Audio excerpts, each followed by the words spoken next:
عارفين ازاي الواحدة بترجع مرة تانية ترتبط بجسمها وتبقى feminine من قعدتها لوحدها فترة طويلة؟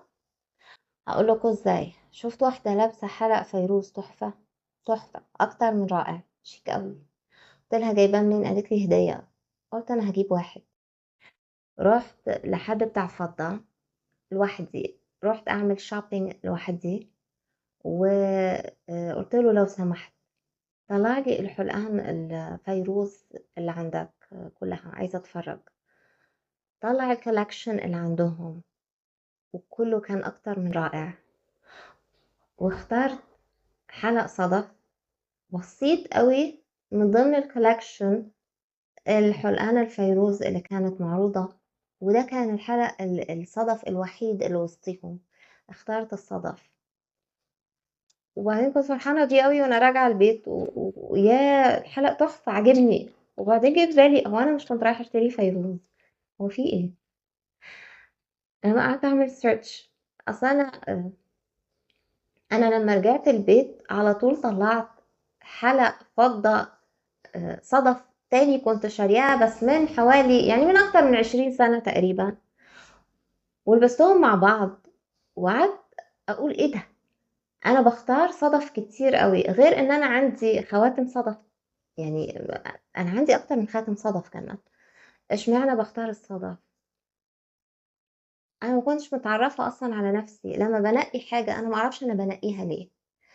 الناس اللي بتحب البحر المرتبطة بيه جدا، الناس اللي عندها ذوق بصري معين، بتحب الالوان، الصدف فيه انعكاسات الوان فبيديني الاحساس اللي مريحني، عجبني، هو ده اللي انا عايزاه. عرفت نفسي بحب الصدف.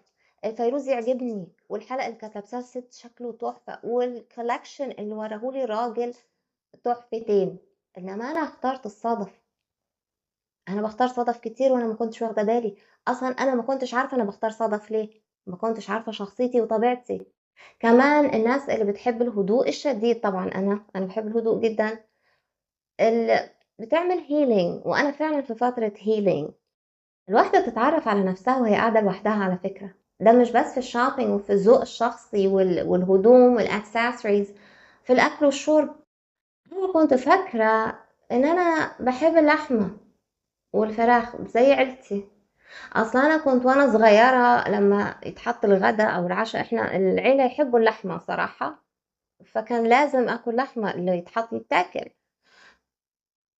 وكنت كل ما أكل لحمة أحس زلط نزل في معدتي. اللحمة مش مناسبة ليا خالص. انا لما دخلت مدرسة البرانيك هيلينج واتقال لنا بعد لما نبقى اورهاتك يوجيز لازم نبقى فيجيتيريانز، انا الفكرة عجبتني. كل الناس قعدت تقول لي بصراحة انتي موفرة، بصراحة انتي مش عارف ايه. انا عادي بالنسبة لي، مش ضروري بالنسبة لي اللحمة من زمان من قبل ما ابقى فيجيتيريان، بس لما اتقال لنا لازم تبقوا، انا تمام. انا الفكرة عجبتني جدا على فكرة. اوكي. ما كنتش متعرفة على نفسي أصلا، يعني كنت فاكرة إن أنا بعمل كده عشان أنا بس ملتزمة. طبعا لازم ألتزم بالتيشنجز اللي بناخدها، لكن في نفس الوقت أنا مبسوطة إني فيجيتيريان. عارفين لو كنت رحت أشتري الحلق مع حد كان هيبقى لا، القيمة الشرائية بتاعت الفيروز أعلى، لأن تاخدي فيروز الصدف قيمته مش زي قيمة الفيروز، وده حقيقي. وعملت سيرش على الموضوع برضو واكتشفت دي الحقيقة. هو بيتحط مع الذهب ومع الفضة، لكن هو مش قيمته زي الفيروز، او مع يعني زي الالماس البريشس ستونز التانية اللي بيتحط فيها فلوس كتير ليها قيمة. انا لو كنت عايشة مع حد كان زمانه بيقول لي لازم لحمة يوميا ولا نضعف. كنا بناكل اللحمة علشان ما نضعفش، بيغذونا باللحمة. عادي على فكرة البروتين النباتي ممكن يحل محل البروتين الحيواني عادي. انا اكتشفت ان انا عندي ذوق شخصي في الهدوم، يعني انا ليا مزاج جدا في البلوزات الكات، التوينزات، الحاجات دي ما كنتش اعرف ذوقي الشخصي غير لما قعدت لوحدي. وطبعا شوية شوية لما درست ستايلينج انا اكتشفت اني بحب الالوان الكتير قوي. مع ان زمان كان يتقال لنا البنات المرتبة، بنات الهادية تلبس الوان فاتحة، تلبس يعني البيزكس، بيجات، أبيضات، معقول تلبس أحمر، معقول تلبس معرفش إيه، ما يصحش ألوان فاقعة دي الأحمر إزاي يعني، ما فيش الكلام ده.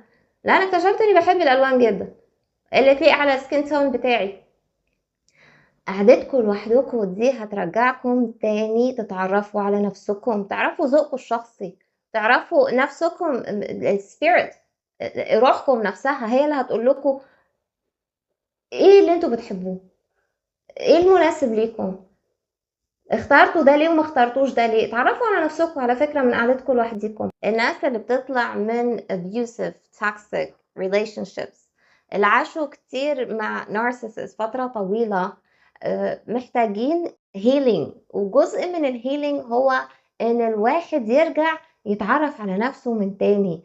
في دكتورة محترمة جدا اسمها راماني دورفاسولا، هي عندها channel على يوتيوب، وانا اكتر من مرة شفتها بتقول انتوا محتاجين تعرفوا نفسكم، ادوا لنفسكم فرصة تتعرفوا عليكم بعد لما تخرجوا من toxic relationships. هي طبعا بتتكلم على ال NPDs Narcissistic Personality Disorder، والناس اللي بتعيش معاهم بيحصل لهم ايه.